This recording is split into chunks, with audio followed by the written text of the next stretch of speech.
There is a huge debate currently which is about the use of pesticides and herbicides in the field and how dangerous it can be for humans and the population in general. That's why it's really important from our point of view and also maybe from yours that we need to understand how the genetic of plants is working and how we can use it to improve crops and stop using this shitty stuff. That's why our next speaker will introduce you about. So, ladies and gentlemen, Isabel.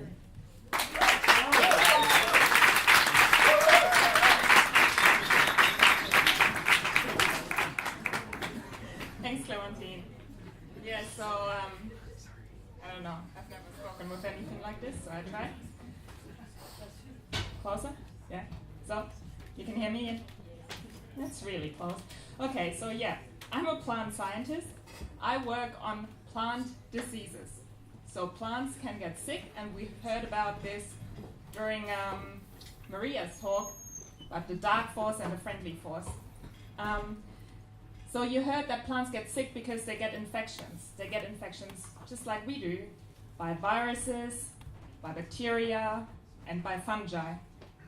And this can destroy all of our plants because the plants that we currently grow here in our agriculture, they're very susceptible, so they very easily get diseases, okay? Now, probably like every scientist, I think, what I work on is one of the most important things. But I can back this up because, plants are the source of all of our food, not just for vegetarians, Even if we like to eat meat, our cattle and the animals, they also have to eat, and they eat plants.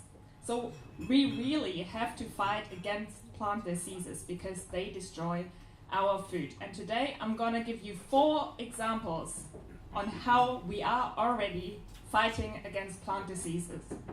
Luckily, we are living in a very rich country, so we're able to use those options. And maybe we can even use more of them in the future. So option number 1. Clementine has already said it. There we go. Pesticides. We spray them quite effectively. They're very effective against fungal diseases, so the fungi cannot grow on our crops.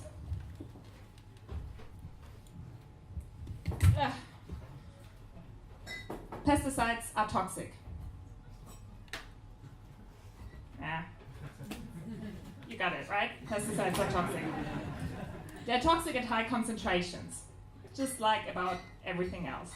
Drink a bottle of whiskey, you're probably not going to be right. Have a beer, you'll probably be fine. So luckily, the pesticides that end up in the end, that end up on the food that we actually eat, the amount of those pesticides is relatively low. So this concentration is not harmful to us. And luckily, those concentrations are regulated and they're checked up on, so they're controlled, okay? Still, pesticides are quite environmental unfriendly in their production and also in their use, okay? So we need other options. Recently, especially heavy metals have become more and more popular because all of the organic hype. So if you want to grow organic food, you can't spray pesticides. I think that's clear for everyone. But you still have to do something because otherwise the plants get sick. So a very good and common option at the moment is applying copper. Copper is very effective, and unfortunately heavy metals, just like copper, at high concentrations are also toxic to us. And this is where the problem comes in with the heavy metals and organic food, because the concentrations of heavy metals on our food are not controlled, and there's no legal measure, okay? So luckily there are some societies and they agreed on the highest level, and at the moment this is, I think, 6 kilograms per square meter. Okay, so 6 kilograms of copper per square meter. But this is a general rule, and no one checks up on this. So it's not quite ideal, I think. And still, plants treated with heavy metals are considered as organic food. Good. So I think you can see both of those options are not great. It's not environmental friendly. They go into our ground, they stay there, they go into our groundwater. What we really want is a more natural option. And don't worry, we have them and we've already had them in place for a long time. Otherwise, we probably couldn't grow any tomatoes on our balconies without them getting destroyed. I just moved this here because we need some space. Okay, so this was option number 1. Option number 2, now we have option number 3, which is breeding. Now breeding, you might just know from breeding dogs with flat faces or something like this, or horses that are especially fast. Well, breeding also works for plants. What the breeders do for plants is they breed for resistances, so that the plants are naturally resistant from the inside, so you don't have to apply anything from the outside. And I can imagine this is a bit complicated for people that are not familiar with it. So I'll give you an example on how this works. So, first tomato, please. First Italian tomato. So you can see this tomato, right? It's quite sick. It's so sick, even looks like a strawberry. This is because it has the bacterial speck disease, which causes those black spots on the tomato. If you're a bit older, you probably still know those tomatoes with the black spots. We don't have them these days anymore because of breeding. Okay. So, good. Yeah, maybe. Let's do it this way. Okay, so what the breeders do is they want to keep this tomato, but they don't want it to get sick. So what they find mostly in wild species is resistance against this bacterial speck disease. So here we now have the wild tomato. So this wild tomato is quite small. So this wild tomato is quite small. I hope you can still see him. It's not very yummy. It doesn't really grow well. What we want to grow is this tomato here. But this here doesn't get the disease. And we now know why this is. It's due to a single gene within the genome of this wild tomato. So what breeders do is they want to have, no, take it out. What breeders do is they want to transfer this resistance gene to our regular, yummy, well-growing tomato. And they do so by crossing the two plants, okay? So can you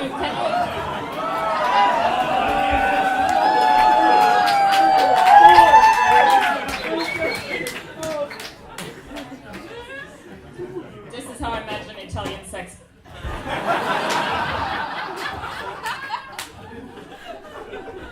Now. Okay, so that's the end of the first cross. Now we have our regular tomato, and you can see, perfectly healthy. That's great, because it has this resistance gene now. Along with the resistance gene, it also has gotten some of the other genes from the wild tomato. We don't really know what they do, but that's not ideal, right? Because all of a sudden, this regular tomato is super small, meaning that one of those genes makes it super small, just like the wild tomato. So what the breeders then do is, they take another normal tomato, and they cross again, in order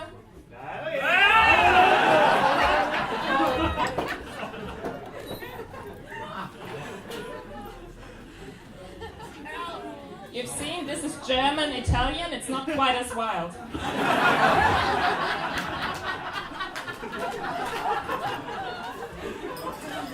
Okay, efficient sex, yes. Okay, so after the second round, we only have very few of those wild tomato genes in our normal tomato.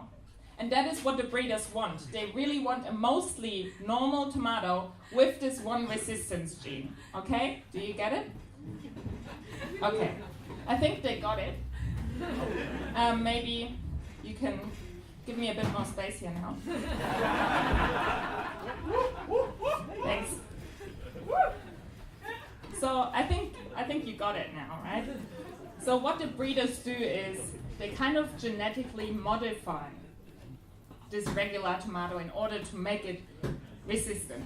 But it's a very old school way of doing this, but it works efficiently. The problem is we introduce some other genes, those wild genes that we don't really know what they do, and then we have to get rid of them again.